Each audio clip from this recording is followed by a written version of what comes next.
નમસ્કાર મિત્રો, શિક્ષા મોટિવેશન ચેનલમાં આપ સર્વ મિત્રોનું હાર્દિક સ્વાગત કરું છું. મિત્રો, આજે આપણે ધોરણ 11 ચેપ્ટર નંબર 4 જેનું પાઠનું નામ છે અમૃતા. કિશનસિંહ ચાવડા એમના લેખક છે. હવે આ કિશનસિંહ ચાવડા છે એમને જીપ્સીના ઉપનામથી પણ ઓળખવામાં આવે છે. આ પ્રશ્ન પૂછાઈ શકે કે જીપ્સી છે એ કોનું ઉપનામ છે? તો કિશનસિંહ ચાવડા. આપણે આગળ અભ્યાસ કરતાં પહેલાં જો આપે હજી સુધી અમારી આ ચેનલને સબસ્ક્રાઈબ ન કરી હોય તો સબસ્ક્રાઈબ છે અવશ્ય કરજો અને કોમેન્ટ બોક્સમાં તમારા મંતવ્ય છે રજૂ કરજો. નિબંધકાર, નવલકથાકાર અને વાર્તાકાર, ચરિત્રકાર, સંપાદક તેમજ અનુવાદક કિશનસિંહ ચાવડા એટલે કે જીપ્સીનો જન્મ છે એ વડોદરામાં થયો હતો. તેઓ સુરત જિલ્લાના સચિન પાસેના ભાંજ ગામ છે ત્યાંના હતા.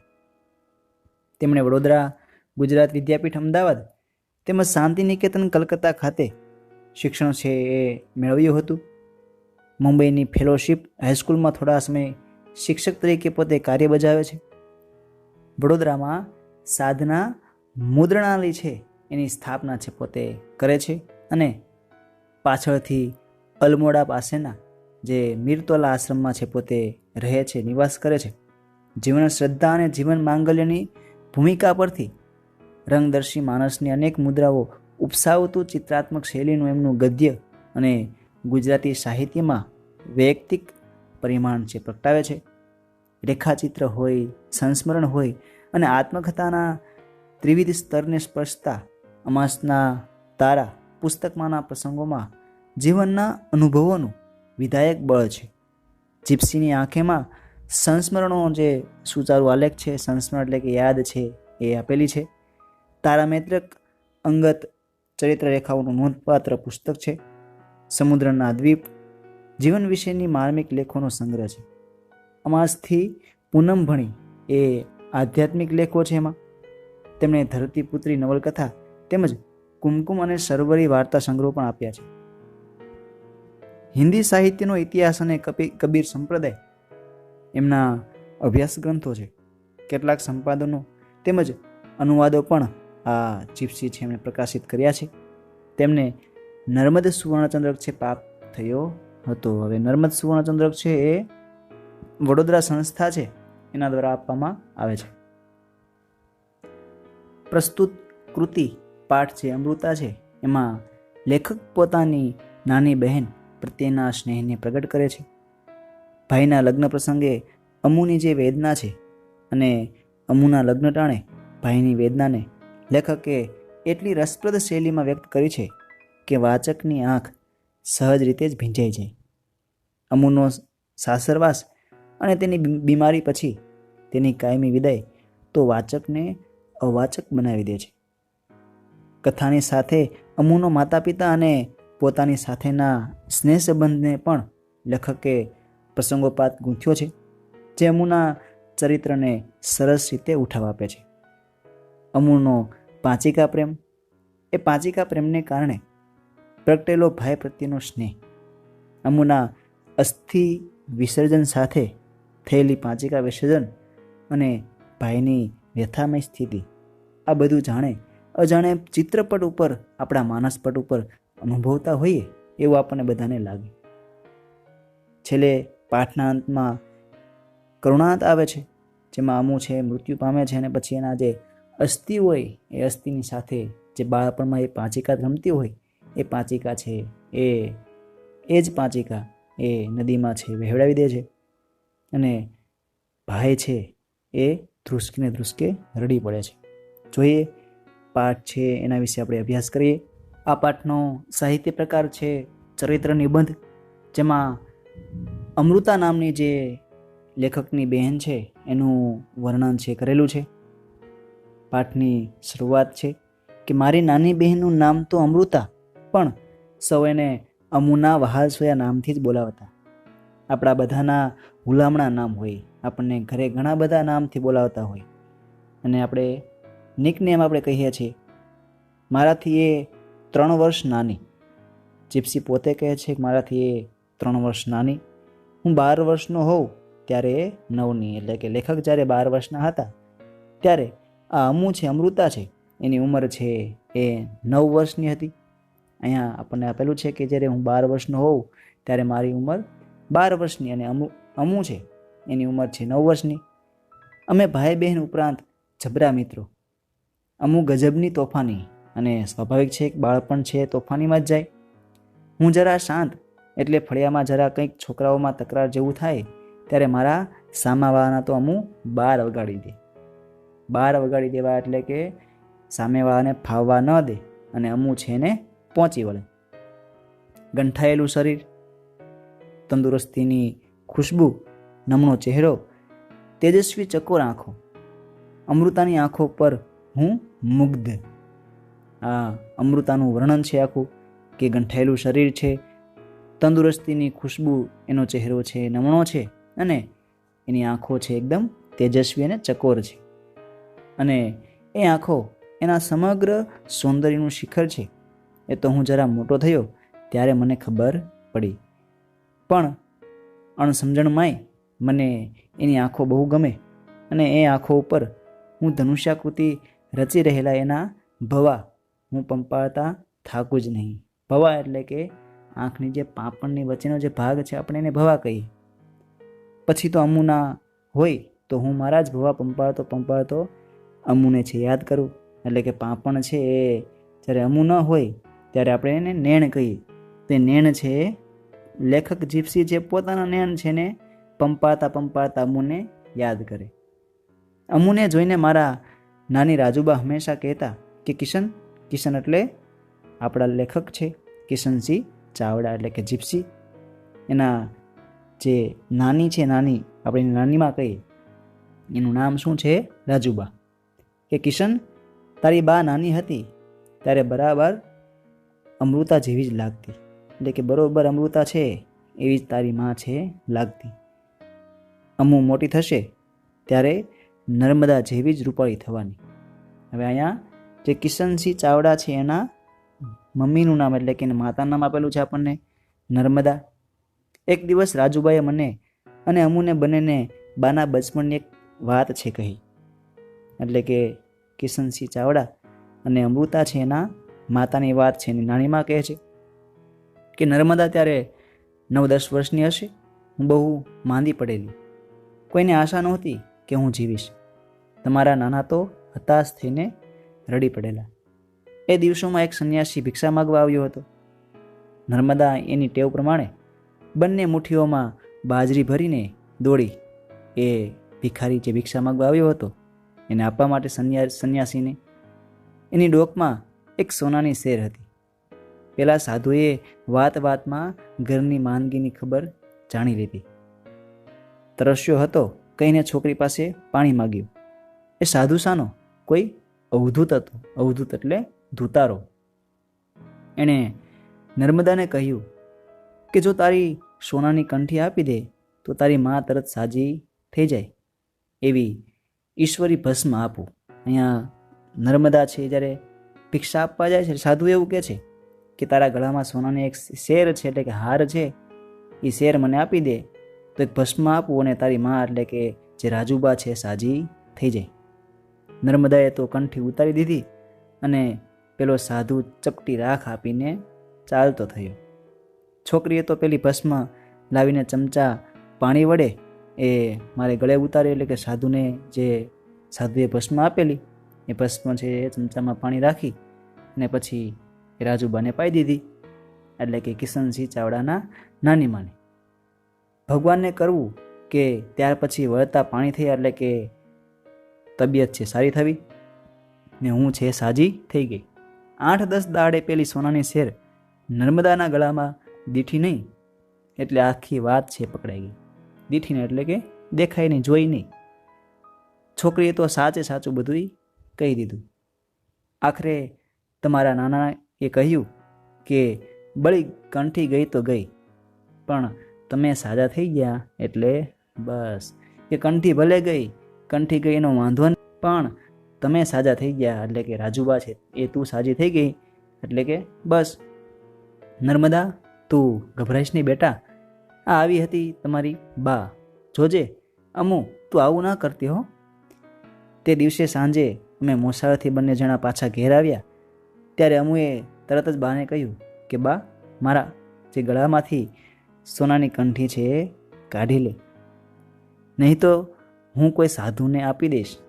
બા પહેલાં તો અમુનો ધડાકો સમજી જ નહીં. એ તો મેં બધી વાત કરી ત્યારે હસી પડી ને અમુને બચ્ચીઓનું ઇનામ મળ્યું.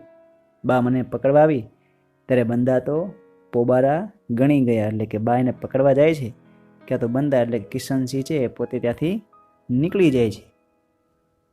અમુને પાંચિકાનો બહુ શોખ. પાંચિકા એટલે આપણી જે 5 કુકરી, આપણી સાદી તળપદી ભાષામાં ચબ્બા કહીએ આપણે, એ રમત પાછળ ગાંડી. કલાકોના કલાકો એ રમતા થાકે નહીં અને રમવામાં પણ એકો એટલે કે બધા કરતાં આગળ. એ વખતે અમારા ફળિયામાં એક મારવાડી કુટુંબ અમારા બીજા ઘરમાં ભાડે રહેતું. એના વડીલ એક ભૈરવ કાકા એ રાજમહેલમાં કામે જ હતા અને આરસ પહાણના જે ટાંકવામાં એની જોડી નહીં, ટાંકણું તો જાણે એમનું બાળક અને હથોડી જાણે એમની દાસી હોય આ ભૈરવ કાકાની. એ ભૈરવ કાકા એક દિવસ બાને માટે આરસનો સુંદર ખલ લઈ આવ્યા. હવે આ ખલ શબ્દ છે કે ખલ એટલે કે જે આપણે કોઈ ઔષધિ વાટવી હોય અને જે એક પાત્ર, પથ્થરનું પાત્ર હોય એને આપણે ખલ કહીએ. તો આરસનો એવો ખલ છે લઈ આવ્યા. બા તો રાજી રાજી થઈ ગઈ, એટલે કે જે નર્મદા છે એ રાજી થઈ ગયા. તે જ વખતે અમુએ ભૈરવ કાકાનો હાથ પકડીને આરસના પાંચિકા લાવી આપવાનું વચન લઈ લીધું. ખલ લઈ આવ્યા એટલે શું કીધું? અમુએ કીધું કે મારા માટે સરસ મજાના આરસ પહાણના પાંચિકા છે મને બનાવીને આપો, એવું વચન છે માગી લે છે. બીજે દિવસે સાંજે અમુના સુંદર કૂકા આવી ગયા. એ પાંચિકા છે આવી ગયા. બસ ત્યારથી ફળિયાની છોકરીઓમાં અમુનું નામ છે થઈ ગયું. એટલું જ નહીં, એની આબરૂની મહત્તાએ વધી ગઈ. આપણી પાસે કંઈ સારું હોય તો આપણી શેરીમાં આપણી વાહવા થાય. મિત્રો છે ન બોલતા હોય એ પણ આપણને બોલાવા લાગે. એમ જ આ અમુ છે એ આ સરસ મજાના આરસના એ કૂકા છે આવી ગયા, પાંચિકા આવી ગયા, જેના કારણે એની આબરૂ છે વધી ગઈ. બધાને બોલાવા લાગ્યા, માન સન્માન વધી ગયા. ધીરે ધીરે અમુએ રમી રમીને આરસના કૂકાને વધારે સુંવાળા અને ચળકતા છે બનાવી દીધા. એ કૂકા તો જાણે એનો પ્રાણ. અને પાંચિકાએ રમે કેવી! એકવાર 4-5 એની બહેનપણી સાથે એ અમારા ઓટલા પર કૂકા રમવા છે બેઠી. બીજી છોકરી જે બધી હતી એ છોકરીઓમાં કૂકા તો થોડે જ ઉછળે અને એમાંય ચૂકી જવાય. પણ અમુનો દાવ આવ્યો કે થઈ રહ્યું. એનો કૂકો બહુ ઊંચે ઉછળે અને કૂકાની સાથે એની આંખની કીકી પણ ઊંચે ચઢે. કૂકા સાથે પાછી દ્રષ્ટિ નીચે ઉતરે. એક તો અમુની આંખો છે ચબરાક ચબરાક એટલે કે આપણને ગમે તેવી, અને તેમાં પણ આ કૂકાની રમતે એને વધારે છે અણિયાળી છે બનાવેલી. એ ગુસ્સે થાય ત્યારે એની ભ્રમરો એવી ચઢે કે બા બિચારી તરત નમતું મૂકી દે. ભ્રમર એટલે કે આપણા બે જે નેણ છે એની વચ્ચેનો ભાગ જે ચાંદલો કરીએ એની નીચેનો ભાગ છે ને આપણે ભ્રમર કહીએ. અને ભ્રમર ચડે એટલે નર્મદા છે નમતું મૂકી દે, પાછા પડી જાય. અમુને એના આરસ પહાણના જે કૂકા અતિશય વહાલા. એને 9 વર્ષ પૂરા થયા ને 10મી વરસગાંઠ આવી. વરસગાંઠ એટલે કે આપણું જે બર્થડે કહીએ તે વરસગાંઠ આવી. ત્યારે બા પાસે અમુએ પોતાના કૂકા માટે એક મસરું છે એની કોથળી છે એ કરાવી. કૂકા તો અમુનું અમૂલ્ય ઘરેણું, એની મોંઘી મિલકત હતી. અને એ કૂકા છે એ ધીમે ધીમે પછી એ મસરૂની જે કોથળી બનાવી એ કોથળીમાં રાખવા લાગી. મને 12મું વર્ષ ઉતરીને 13મું બેઠું, એટલે કે જે જીપ્સી છે એનું 13મું વર્ષ બેઠું. અમારા ઘરમાં ત્યાર પછી તરત ધમાલ શરૂ થઈ ગઈ. અનાજના કોથળા આવવા માંડ્યા. હું નિશાળેથી આવું ત્યારે બાની મદદમાં ફોઈ, માસી, મામી બધા હાજર હોય અને અનાજ સફાઈ છે ચાલતી.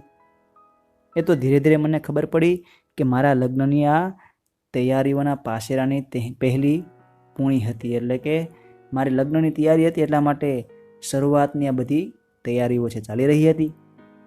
લગ્નનો દિવસ જેમ જેમ પાસે આવતો ગયો તેમ તેમ આ ધમાલ છે વધતી ગઈ. મારું મહત્ત્વ ઘરમાં વધતું લાગ્યું કે જેમ કોઈ વ્યક્તિ છે એ પરણવાનો હોય તો થોડાક દિવસ છે આમ તો રાજા જેવું જીવન છે ભોગવે, થોડા દિવસ છે, પછી ભલે જેવું લગ્ન પછી ભોગવે, પણ લગ્ન પહેલાં થોડો સમય છે એ બધાને સાચવે બહુ. આ વાત અમુ છે ને નવી લાગી, કારણ કે અમારો બંનેનો પહેલાં જેટલો પ્રેમ અને સાથ સથવારો હવે ન રહ્યો. ધીરે ધીરે એ ઓછો અને ઓછો થવા માંડ્યો. અમુ અને મારી વચ્ચે વહાલની રેશમગાંઠ એવી તો સજ્જડ બંધાયેલી કે અમે બંને આ નવી પરિસ્થિતિ સહી ના શક્યા, એનાથી સહન ન થઈ. પણ અમુ તો મારા કરતાં વધારે ગુસ્સાવાળી, એટલે એનો ક્રોધ તો અનેક રીતે પ્રગટ થતો હતો. એની અરજી છે બાએ હસી કાઢી એટલે બાપુજી સુધી પહોંચી કે ભાઈનું લગ્ન બંધ રાખવું. અમુને એટલો બધો પ્રેમ હતો કે પ્રેમ ધીમે ધીમે ઓછો થવા લાગ્યો. એના કારણે ધીમે ધીમે ગુસ્સો વધતો ગયો અને અમુ છે એના બાપુજી પાસે એટલે પિતા પાસે પહોંચે છે અને ભાઈના લગ્ન છે બંધ રાખવા એવી માગણી કરે છે. પરણવાની આખી જે વાત છે એને ઉડાડી દેવી. પણ બિચારી અમુનું માને કોણ? કુળવાનનું ઘર, પ્રતિષ્ઠા ખૂબ સારી, સંબંધીનો વિસ્તાર ઘણો, એટલે છોકરો બાળપણમાં જ 4 હાથવાળો થશે. 4 હાથવાળો થવો એટલે કે લગ્ન થઈ જવા, 2 હાથ એ કિશનના અને 2 હાથ એની જે પત્ની આવે એટલે કે 4 હાથવાળો લગ્ન થઈ જવા, એવો અર્થ કંઈક થશે. એ વિચારે કુટુંબીઓના હરખનો પાર નહોતો. જેને પીઠી ચોળી તે દિવસે અમુ છે ચોધાર આંસુએ રડી પડી. ઓ મારા ભાઈ રે! બા અને બાપુજીથી પણ એ છાની છે ન રહી. પછી મેં જ જ્યારે એને બાથમાં લીધી ત્યારે એને ડુસકા છે એના શમ્યા, એટલે થોડીક શાંત પડી. બાકી તો એ એના પિતાજી પણ રોકે છે, એની મા પણ રોકે છે, એટલે કે નર્મદા પણ રોકે છે, પણ એ છાણી રહેતી નથી. લગ્નમાં સૌએ મને કંઈક ને કંઈક ભેટ આપી. લેખક કહે છે લગ્નમાં ઘણા બધા વ્યક્તિ મને કંઈક ને કંઈક ભેટ છે આપી. કોઈ કે હાથમાં રૂપિયા પણ મૂક્યા. ફોઈ છે જરીની ટોપી લાવ્યા. આ પ્રશ્ન પૂછાય છે કે લગ્નમાં છે એ કિશનને કઈ કઈ વસ્તુ મળે છે. કોઈક રૂપિયા આપે છે, કંઈક ભેટ આપે છે. એના ફઈ છે એક જરીની ટોપી છે લાવ્યા, એ ટોપી આપી. માસી સોનાની શેર લાવ્યા. મામીએ હાથની કલી એટલે કડલીઓ આપી. આણી એટલે કે આપી લાવી. એમ વસ્તુઓ ઉપરા ઉપરી આવવા માંડી. અમુ શું આપે બિચારીએ? બધા વિખરાયા. જ્યારે હું એકલો રહ્યો ત્યારે અમુ છે ધીરે ધીરે પાસે આવીને મારી સોડમાં લપાઈ ગઈ અને સંકોચ સાથે ધીરેથી બોલી, ભાઈ, તારા માટે હું આ લાવી છું, કહીને એણે એના પાંચિકાની મસરૂની કોથળી દેખાડી. હું હતો તો બાળક, પણ અમુની આંખોમાંથી પડું થતો સ્નેહ જોઈને હું એને બાજી પડ્યો અને અમે બંને છે પેટ ભરીને રડ્યા. કારણ કે એના માટે આ પાંચિકા છે એ પાંચિકા અને મસરૂની કોથળી છે એ ખૂબ વહાલસોઈ હતી અને એની પાસે બીજું કંઈ હતું નહીં. એટલા માટે અમૃતા છે એ આ પાંચિકાની મસરૂની કોથળી છે એ કોથળી છે આપે છે અને બંને ભાઈ બહેન છે એ બાથ ભીડીને ખૂબ છે રડે છે, પેટ ભરીને રડે છે. પછી તો અમુ મોટી થઈ, વધારે નમણી બની. એના રૂપમાં યૌવન ઉમેરાયું. યૌવન એટલે યુવાની, જુવાની. એના લાવણ્યમાં ચારુતા ઉગી. ચારુતા એટલે સુંદરતા છે એના ચહેરામાં અને યુવાનીમાં ઉમેરાઈ. એની આંખોમાં મસ્તીને બદલે લજ્જા છે ઉપસી આવી. પણ અમારો સ્નેહ ઉંમર સાથે વધ્યો, ઘટ્યો નહીં. લજ્જા એટલે શરમ, કે એની જે આંખની મસ્તી હતી એ હવે છે ધીમે ધીમે એમાં લજ્જા એટલે કે શરમ છે વધતી ગઈ. બધા સંજોગોને સ્થિતિ વટાવીને એ વધારે વિશુદ્ધ, વધારે સહૃદય, એની ભીનાશ વધી, એની ભવ્યતા છે ઓળખાય. ત્યાં તો અમુના લગ્ન લેવાયા. અમુ હવે સાસરે જશે એ વિચારે હું ગમગીન બની ગયો. ગમગીન બની જવું એટલે કે ઉદાસ થઈ જવું. અને એ લગ્નના દિવસ સુધીમાં એ ગમગીની એટલી આકરી થઈ ગઈ કે એને પીઠી ચડી ત્યારે હું રડી પડ્યો. એટલે કે કિશનસિંહ ચાવડા છે પોતે પણ રડી પડે છે. અમુની વિદાય હતી. બાની આંખમાંથી શ્રાવણ અને ભાદરવો વરસતા હતા, એટલે કે શ્રાવણ ભાદરવું વરસવું એટલે રડતા હતા. સગા વહાલા રડતી આંખે દિગ્મૂઢ એટલે કે આશ્ચર્યચકિત બનીને સાક્ષી થઈ રહ્યા હતા. ચોઘડિયા આકરા લાગતા હતા. વાતાવરણમાં સમજાતી હતી મંગલતા અને અનુભવાતું હતું કારુણ્ય. કોઈ દીકરી સાસરે જતી હોય ત્યારે એકદમ વાતાવરણ છે એ કરુણમય બની જાય, અને ચોઘડિયા છે એ સમય છે એ જતાં વાર લાગે, સમય ઝટ પસાર થાય નહીં. હું બાની પાછળ પડેલ ચહેરે ઊભો હતો. મારા અંતરમાં ગજબની ગડમથલ ચાલતી હતી. વિચારો છે, અસંખ્ય વિચારો આવતા હતા કિશનસિંહના મનમાં.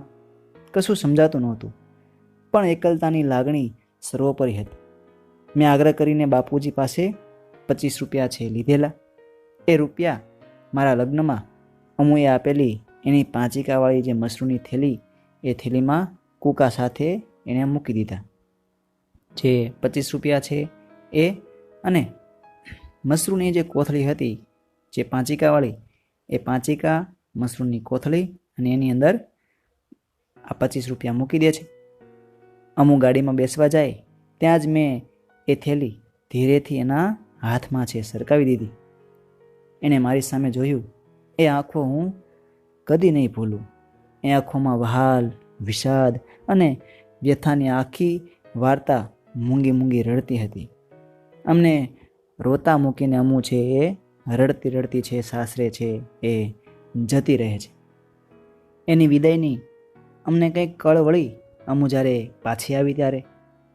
લગ્નના થોડા જ દિવસમાં મારી એ જે લાડલી બહેન હતી એ સાવ છે બદલાઈ ગયેલી. એનો હસતો ચહેરો, મરકતી અને મસ્તીખોર આંખો અને ઉછળતું આખું અસ્તિત્વ બધું જ એ શાંત થઈ ગયું હતું. આપણને ખબર છે કોઈ દીકરી છે કે જ્યારે ઘરે હસતી રમતી ઉછળતી કૂદતી હોય પણ સાસરે જાય પછી એનું જે વર્તન છે, સ્વભાવ છે, સાવ શાંત, ઘણો બધો તફાવત છે એ પડી જાય. જેમ જેમ દિવસો ગયા એમ અમુ છે વધારે શાંત અને શાણી થઈ ગઈ. 4 વર્ષ પછી એ સાસરેથી બીમાર થઈને ઘેર આવી ત્યારે હું અને બા એને માંડ ઓળખી શકીએ એટલી બધી બદલાઈ ગઈ હતી. એ અમુ જ નહીં, જાણે એનું ભૂત હોય એમ લાગતું હતું.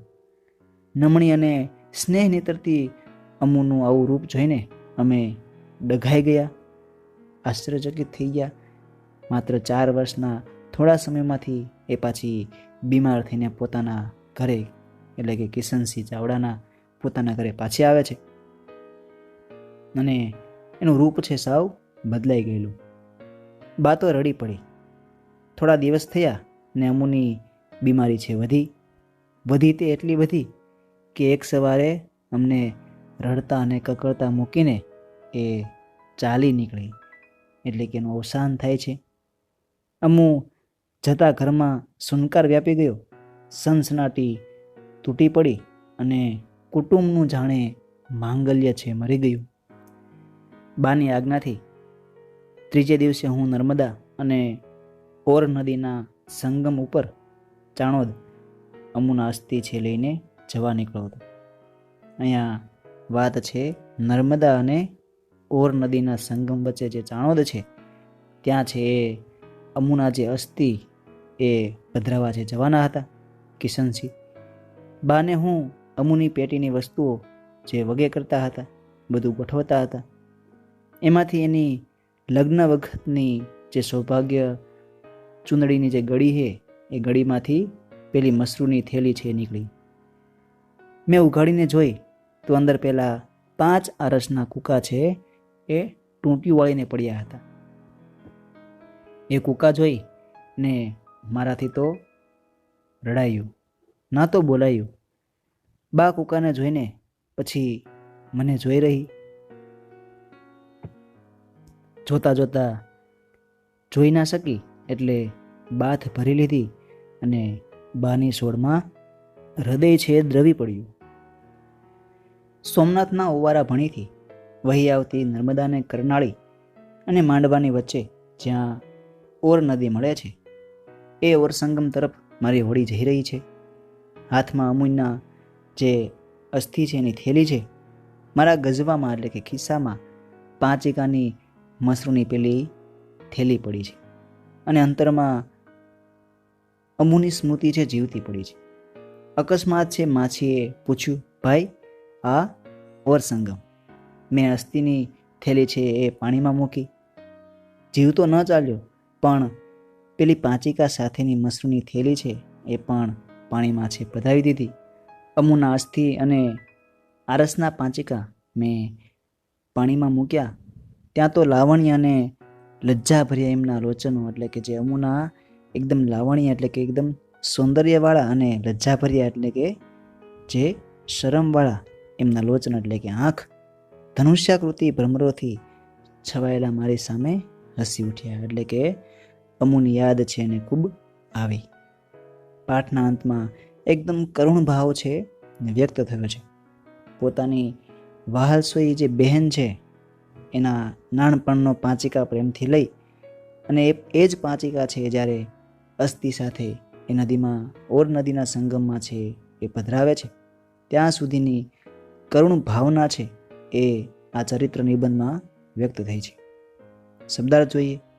તકરાર એટલે ઝઘડો, ગંઠાયેલું એટલે સુદ્રઢ, ભવા એટલે આપણે જે ભમર કહીએ, શેર એટલે કે જે દોરામાં મણકા હોય એ મણકાવાળી જે માળા હોય તે, અવધૂત એટલે કે વૈરાગી સાધુ બાવો કહીએ આપણે, બળી ભલે 5 એકા એટલે કે રમવાના કૂકા, ટાંકણું એટલે કે ટાંકવાનું ઓજાર, ખલ આપણે વાત કરી છે કે ઔષધ વગેરે જે કૂચરવાનો કે ઘૂંટવાનો ખાડાવાળો ઘડેલો પથ્થરો, ખરલ, મસરૂ એટલે કે રેશમ તથા સૂતરનું ઘણા રંગના ટપકાવાળું કપડું, રેશમ ગાંઠ એટલે કે રેશમની ગાંઠ, લાવણ્ય એટલે કે નમણાશ, ચારુતા, સુંદરતા, સહૃદય એટલે કે સામી જે વ્યક્તિનો ભાવ કે લાગણી સમજી શકે તેવું, પીઠી એટલે કે લગ્ન પ્રસંગે વર કન્યાને શરીરે ચોળાતો પીળાવ જે સુગંધી પદાર્થ છે એને આપણી પીઠી છે. દરેકને આપણને ખ્યાલ જ હોય કે લગ્ન પ્રસંગમાં પીઠી ચોળતા હોય તે. ચોઘડિયા આકરા લાગવા એટલે કે લગ્નનું મુહૂર્ત છે ખૂબ આકરું લાગવું, સમય પસાર ન થવું, આપણે અહીંયા આ ભાવ છે લેવાનો હતો. અપ્રિય એટલે કે અખામણું લાગવું અને શાણી એટલે કે ડાહી, માંગલ્ય એટલે કે શુભ, કલ્યાણ અને ઓવારો એટલે કિનારો. તો મિત્રો, આ વિડીયો આપને પસંદ આવ્યો હોય અને આવા જ અન્ય વિડીયો જોવા માટે અમારી આ શિક્ષા મોટિવેશન ચેનલ છે એને લાઈક, શેર એન્ડ સબસ્ક્રાઈબ છે અવશ્ય કરજો અને અન્ય વિડીયો જોતા રહેજો અને કોમેન્ટ છે એમાં કોમેન્ટમાં તમારા મંતવ્ય છે રજૂ કરજો. ધન્યવાદ.